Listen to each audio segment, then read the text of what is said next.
Əməkdar artist Könül Kərimovanın bu fikirləri əslində televiziya estetikasına dair uzun illərdir davam edən bir müzakirəni yenidən gündəmə gətirdi.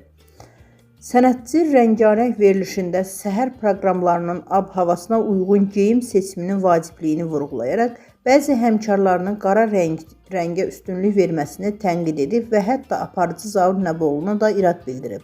Səhər efiri xüsusi bir psixoloji təsirə malikdir. İnsanlar günə başlayarkən daha enerjili, pozitiv və işıqlı aura görmək istəyirlər. Televiziya isə bu ovqatın formalaşmasında ciddi rol oynayır.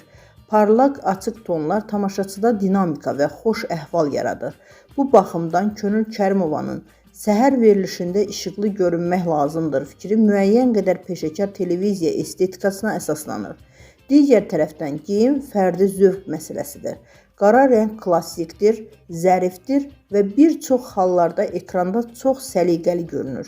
Bəzi aparıcılar və qonaqlar məhz bu rəngi ciddiyyət və elegantlıq simvolu kimi seçirlər.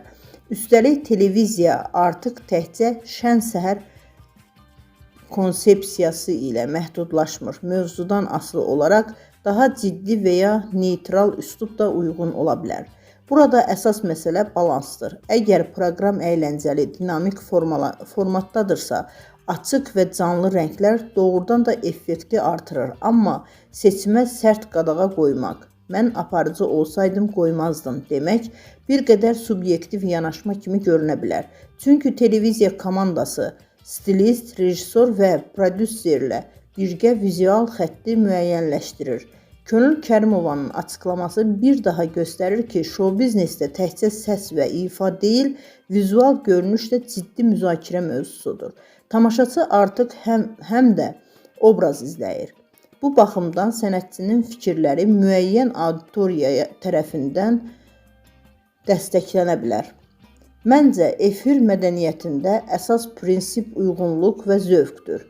Nə tam sərbəstlik, xaosa çevrilməlidir, nə də sərt çərçivələr yaradıcılığı məhdudlaşdırmalıdır. Televiziya həm fərdiliyi, həm də ümumi vizual harmoniyanı qorumağı bacarmalıdır.